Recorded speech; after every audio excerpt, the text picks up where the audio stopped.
Hello my dear student, welcome to my channel सरमल lecturer. आज का ये video class 10 Hindi 2025 board exam के स्टूडेंट के लिए सबसे ज्यादा इंपॉर्टेंट है। ठीक है, आज हम लोग हिंदी के जितने भी मोस्ट इंपॉर्टेंट बहुविकल्पीय प्रश्न है, ठीक है, महत्वपूर्ण बहुविकल्पीय प्रश्न जो आपके बोर्ड एग्जाम 2025 में जरूर आएगा, ये आप लोग जो बहुविकल्पीय प्रश्न है इसको जरूर तैयार कर लेना। ठीक है, आपके बोर्ड एग्जाम में जो है ऑब्जेक्टिव क्वेश्चन 20 मार्क्स का आता है।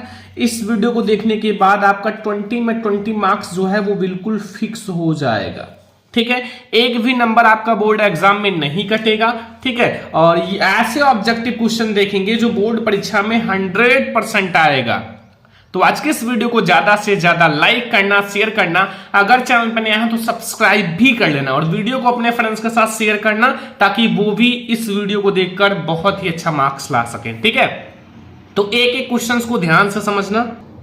तो माय डियर स्टूडेंट, सबसे पहले आप लोग क्वेश्चन नंबर फर्स्ट देखो। ठीक है, सारे क्वेश्चन इतना ज्यादा इंपॉर्टेंट है कि आप लोगों के बोर्ड एग्जाम में 100% आएगा। जो बहुत बहुत बहुत इंपॉर्टेंट है वही क्वेश्चंस मैंने लिया है। ठीक है, सारे क्वेश्चंस नहीं लिया है, बहुत ज्यादा इंपॉर्टेंट है वही क्वेश्चंस मैंने सिलेक्ट किया है।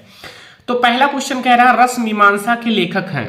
अब रस मीमांसा रचना आप लोग पढ़े हो या ना पढ़े हो, अब जो स्टूडेंट नहीं पढ़ा है वो समझो नहीं पढ़ रहा है सही से। ठीक है, क्योंकि ये आपकी हिंदी के पहले ही चैप्टर का क्वेश्चन है, रस मीमांसा। ठीक है, ऑप्शन नंबर का है जो आचार्य रामचंद्र शुक्ल या गुलाब राय या भगवत शरण उपाध्याय या जयशंकर प्रसाद।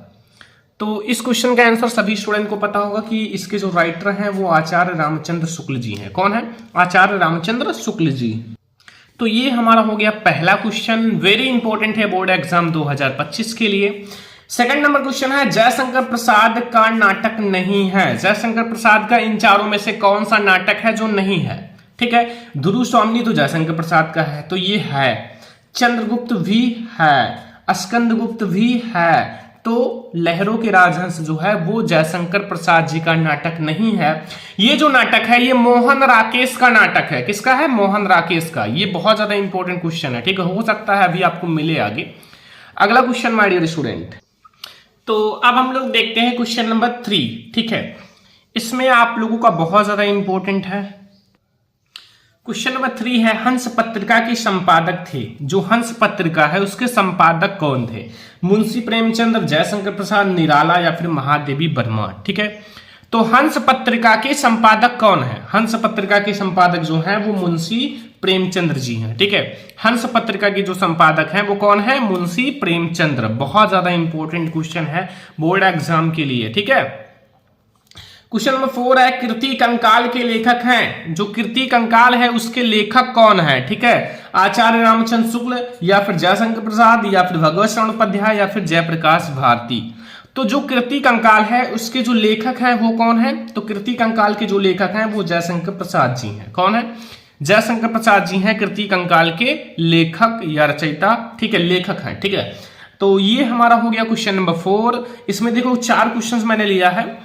देखो चारों आपको समझ में आना चाहिए। इसमें से 2 क्वेश्चन क्लियर है, बोर्ड एग्जाम में आएगा। रस मीमांसा के लेखक कौन है? रामचंद्र शुक्ल जी। जयशंकर प्रसाद की नाटक नहीं है, तो वो कौन सा नहीं है? लहरों के राजहंस। हंस पत्रिका के संपादक कौन है? मुंशी प्रेमचंद्र। एंड कीर्ति कंकाल के जो राइटर हैं, लेखक हैं, वो जयशंकर प्रसाद जी हैं। यहां से 4 क्वेश्चन आपका कंप्लीट हो गया। अब हम लोग देखते हैं क्वेश्चन नंबर 5।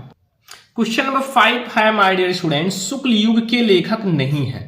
अब यहां आपको बताना है जो शुक्ल युग है, शुक्ल युग के लेखक नहीं है।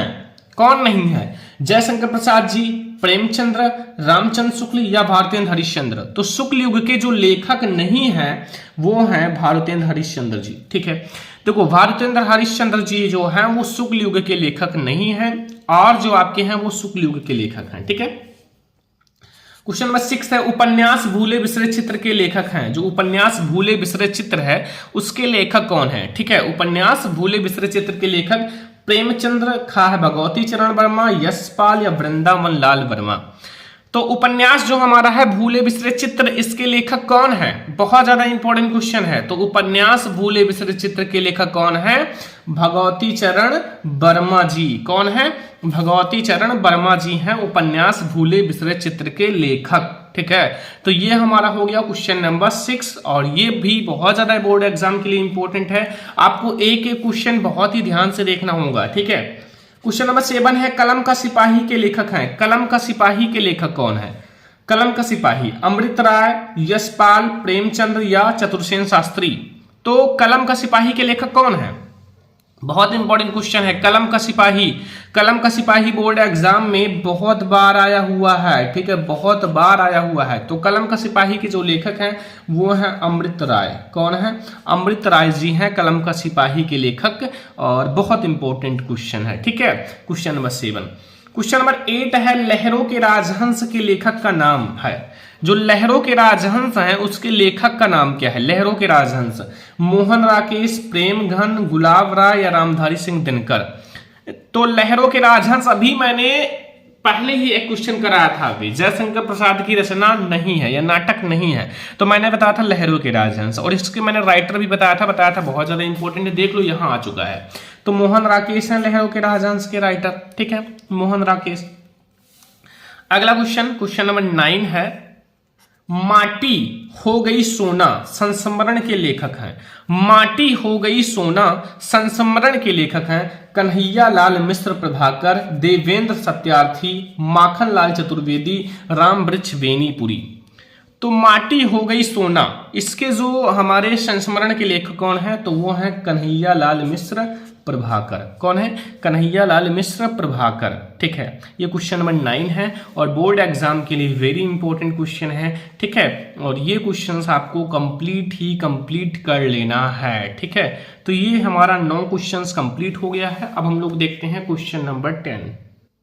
क्वेश्चन नंबर 10 है माय डियर स्टूडेंट कि परीक्षा गुरु किस विधा की रचना है? परीक्षा गुरु जो है वो किस विधा की रचना है? आत्मकथा विधा, एकांकी विधा, उपन्यास विधा या रेखा चित्र विधा।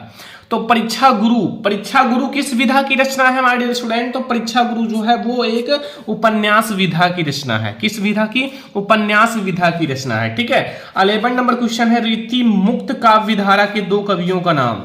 जो रीति मुक्त काव्य धारा है, ठीक है, मतलब रीति से मुक्त है, रीति जो रीति काल है, ठीक है, उससे मुक्त काव्य धारा के कवि के नाम घनानंद बोधा ठाकुर, विकल्प का दोनों या फिर सारंगधर। ठीक है, तो इसमें जो घनानंद है वो भी है, बोधा ठाकुर वो भी है, तो इसलिए हमारा विकल्प का और खा दोनों सही हो जाएगा। ठीक है, रीति मुक्त काव्य धारा के 2 कवि हमारे घनानंद बोधा ठाकुर हैं, काका दोनों है। ठीक है, नेक्स्ट क्वेश्चन है स्टूडेंट, क्वेश्चन नंबर 12 है छत्रसाल दशक के रचनाकार हैं। छत्रसाल दशक के रचनाकार कौन है? ठीक है, विहारी, जगनीक, नरोत्तम दास, भूषण। तो छत्रसाल दशक के रचनाकार कौन है? बहुत ज्यादा इंपॉर्टेंट है। तो छत्रसाल दशक के रचनाकार हमारे भूषण जी हैं। कौन है? भूषण है छत्रसाल दशक के रचनाकार। ठीक है, तो ये हमारा हो गया क्वेश्चन नंबर 12 तक। अब हम लोग देखते हैं क्वेश्चन नंबर 13। क्वेश्चन नंबर 13 है केशव दास जो है काव्यधारा के कवि हैं। केशव दास जो है वो किस काव्यधारा के कवि हैं? रीतिबद्ध या रीति सिद्ध या रीति मुक्त या प्रयोगवादी। तो जो केशव दास हैं वो हमारे किस काव्यधारा के कवि हैं? केशव दास, तो केशव दास जो है वो रीतिबद्ध काव्यधारा के कवि हैं। किसके हैं? रीतिबद्ध काव्यधारा के कवि हैं। ठीक है, अब क्वेश्चन नंबर 14 है निम्न में से प्रयोगवाद की 2 प्रमुख विशेषताएं कौन सी हैं? मतलब प्रयोगवाद की 2 प्रमुख विशेषताएं प्रयोगवादी युग की। ठीक है, घोर वैश्विकता, यथार्थवादी दृष्टिकोण, काका दोनों या नारी के प्रति परिवर्तित दृष्टिकोण। तो अगर ऐसा ऑप्शन आए काका दोनों, गाघा दोनों, तो वो लगभग सही होते हैं। ठीक है, इसमें भी सही है। हमारा घोर वैश्विकता भी है, यथार्थवादी दृष्टिकोण भी है, इसलिए हमारा का और खा दोनों सही हो जाएगा। ये हो गया हमारा 14 क्वेश्चन और आई होप आपको समझ में आ गया होगा। अब हम लोग देखते हैं 15 नंबर क्वेश्चन। ध्यान से देखना 15 नंबर क्वेश्चन यहाँ। ठीक है, देखो 15 नंबर क्वेश्चन ध्यान से समझो, बहुत बहुत बहुत इंपॉर्टेंट है। साकेत महाकाव्य की रचना किसने की? साकेत महाकाव्य की रचना किसने किया था? मैथिली शरणगुप्त में, जयशंकर प्रसाद ने, हरियूध ने या नागार्जुन ने? तो साकेत महाकाव्य की रचना किसने की है? साकेत महाकाव्य की रचना मैथिली शरणगुप्त जी ने किया है। किसने किया है? मैथिली शरणगुप्त जी ने साकेत महाकाव्य की रचना की है। ठीक है, बहुत इंपॉर्टेंट क्वेश्चन है बोर्ड एग्जाम के लिए। 16 नंबर क्वेश्चन है तीसरा सप्तक कब प्रकाशित हुआ?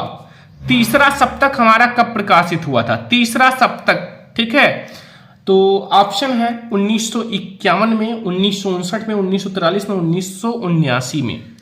तो तीसरा सप्तक जो हमारा है वो कब प्रकाशित हुआ था? 1959 में हमारा तीसरा सप्तक प्रकाशित हुआ था, ठीक है, 1959 में तीसरा सप्तक प्रकाशित हुआ था, ठीक है। समझ में आ गया ना? कोई दिक्कत, कोई कंफ्यूजन नहीं होगा। द्विवेदी युग की कलावधि है, द्विवेदी युग की कलावधि जिसे कहते हैं समय सीमा, समय सीमा। तो द्विवेदी युग की जो समय सीमा है वो कब से कब तक है, ये आपको बताना है। ऑप्शन नंबर क्या है? 1850 से 1900 तक, 1900 से 1918 तक, 1971 से आज तक, या फिर 1918 से 1936 तक। तो द्विवेदी युग की कलावधि कब से कब तक है? तो ये है 1900 से 1918 तक। कब तक है? 1900 से 1918 तक हमारा है द्विवेदी युग की कलावधि, ठीक है। 18 नंबर क्वेश्चन है, राम की शक्ति पूजा के रचनाकार हैं। राम की शक्ति पूजा के रचनाकार कौन है? सूर्यकांत त्रिपाठी निराला, महादेवी वर्मा, रामधारी सिंह दिनकर, सुमित्रानंदन पंत। तो इसमें हमारा सही आंसर क्या होगा? राम की शक्ति पूजा के रचनाकार कौन है? राम की शक्ति पूजा के रचनाकार कौन है माय डियर स्टूडेंट? बहुत ज़्यादा इंपॉर्टेंट है। तो इसके जो हमारे मतलब हैं वो हैं सूर्यकांत त्रिपाठी निराला जी। कौन है? सूर्यकांत त्रिपाठी निराला, ठीक है। तो इसके जो राइटर हैं वो हैं सूर्यकांत त्रिपाठी निराला, ठीक है। नेक्स्ट क्वेश्चन है, निम्नलिखित में से शुक्लोत्तर युग के लेखक कौन है? शुक्लोत्तर युग के लेखक, ठीक है, शुक्लोत्तर युग के लेखक कौन है? तो ऑप्शन नंबर क्या है? वासुदेव शरण अग्रवाल, प्रताप नारायण मिश्र, किशोरी लाल, या फिर श्याम सुंदर दास। तो सभी को पता होगा शुक्लोत्तर युग के जो राइटर हैं वासुदेव शरण अग्रवाल जी हैं, ठीक है। शुक्लोत्तर युग के लेखक कौन है? वासुदेव शरण अग्रवाल जी हैं हमारा शुक्लोत्तर युग के लेखक। ये हो गए हमारे 19 क्वेश्चंस, बोर्ड एग्जाम के लिए वेरी इंपॉर्टेंट है ये 19 के 19 क्वेश्चंस। अब हम लोग आते हैं 20वें क्वेश्चन पर। देखो यहां सुमित्रानंदन पंत की रचना नहीं है। सुमित्रानंदन पंत की रचना इन चारों में से कौन सा नहीं है? गाम्या ये तो है, स्वर्ण धूली ये भी है, युगांत ये भी रचना है, कामायनी नहीं है, कामायनी इनकी नहीं है रचना, ठीक है। कामायनी जो है वो किसकी रचना है? कमेंट बॉक्स में बताओ सारे स्टूडेंट, ठीक है। कमेंट भी किया करो ताकि आप लोगों को अच्छा लगेगा और हमें भी पता चलेगा स्टूडेंट पढ़ाई कर रहे हैं अच्छे से, ठीक है। 21 नंबर क्वेश्चन है, शोक विकल रोही सब रानी, रूप सील बलतेज बखानी, कोहु बिलाप अनेक प्रकार परही, भूमि तल बार ही बारा। उपयुक्त में रस है, रस बताना है, शांत रस, अद्भुत रस, हास्य रस, करुण रस। तो इसमें हमारा रस कौन सा है माय डियर स्टूडेंट? बहुत ज्यादा इंपॉर्टेंट है, 21 नंबर क्वेश्चन है। और इसमें हमारा रस कौन सा है? देखो इसमें आ गया रोही, रोही का मतलब होता है रोना, बिलाप का मतलब होता है रोना, तो इसमें दुख आ गया ना, तो करुण रस हो जाएगा। करुण रस का मतलब होता है शोक, हास्य रस का मतलब होता है हंसना, शांत रस का मतलब होता है शांत, अद्भुत का मतलब जब कोई अद्भुत चीज, वंडरफुल चीज दिखाई दे, ठीक है। 22 नंबर है, ज्यों आँखनी सब देखी, आंख न देखी जाही, उपयुक्त रस में कौन सा अलंकार है? ठीक है, तो इसमें कौन सा अलंकार है? उपमा अलंकार, रूपक अलंकार, श्लेष अलंकार, उत्प्रेक्षा अलंकार। तो इसमें जो हमारा है उत्प्रेक्षा अलंकार है, ठीक है, उत्प्रेक्षा अलंकार है, ठीक है। 22 नंबर क्वेश्चन उत्प्रेक्षा अलंकार। नेक्स्ट क्वेश्चन हमारा 23 नंबर, जो कि बहुत ज्यादा इंपॉर्टेंट है। सोरठा छंद में पहले और तीसरे चरण में मात्राएं होती हैं। सोरठा छंद में, सोरठा में हमारे पहले और तीसरे चरण में मात्राएं होती हैं 13 11, 11 13, 11 11, इनमें से कोई नहीं। देखो ये अलग अलग नहीं हो सकता, ठीक है, 11 11 पहला और तीसरा अलग नहीं हो सकता, दूसरा और चौथा अलग नहीं हो सकता, ठीक है, ये ध्यान रखना। तो ये हमारा हो गया 23 क्वेश्चन, जो कि बहुत ज्यादा इंपॉर्टेंट है। अब आ जाओ हम लोग 24 नंबर क्वेश्चन देखते हैं। देखो 24 नंबर यहाँ ध्यान से देखो, इसमें क्या पूछ रहा है, बहुत ज़्यादा इंपॉर्टेंट है, ठीक है। ये भी क्वेश्चन बोर्ड एग्जाम के लिए बहुत ज़्यादा इंपॉर्टेंट है। आंधी आई और हम घर भागने लगे, रचना के संयुक्त आधार पर वाक्य का प्रकार है।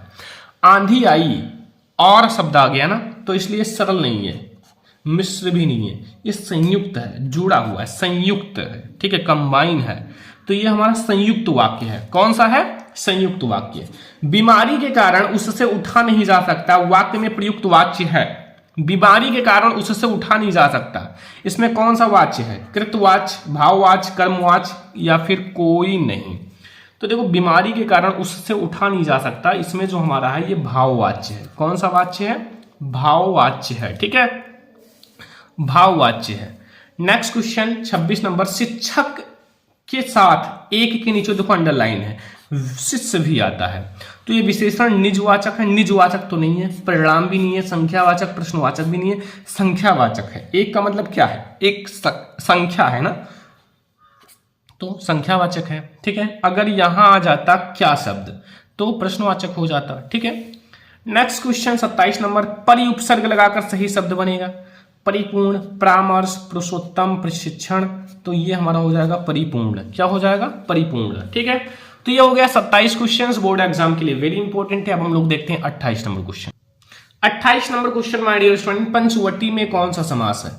पंचवटी में कौन सा समास है? कर्मधारय, द्वंद्व समास, दीर्घु समास या तत्पुरुष समास? तो पंचवटी में हमारा कौन सा समास है? तो इसमें हमारा दीर्घु समास है। कौन सा है? दीर्घु समास है। ठीक है, 29 नंबर, निम्न में से माता शब्द का पर्यायवाची। माता, अंबा मात, भ्राता मीत, भाग्नी वनिता, तीर वल्लभा, तो अंबा और मात हो जाएगा। ठीक है, अंबा और मात। 30 नंबर क्वेश्चन और लास्ट क्वेश्चन, युष्मद शब्द का पंचमी विभक्ति बहुवचन रूप होगा। युष्माकम, युष्मत, ठीक है, या युष्मास या त्वस, तो ये हो जाएगा युष्मत।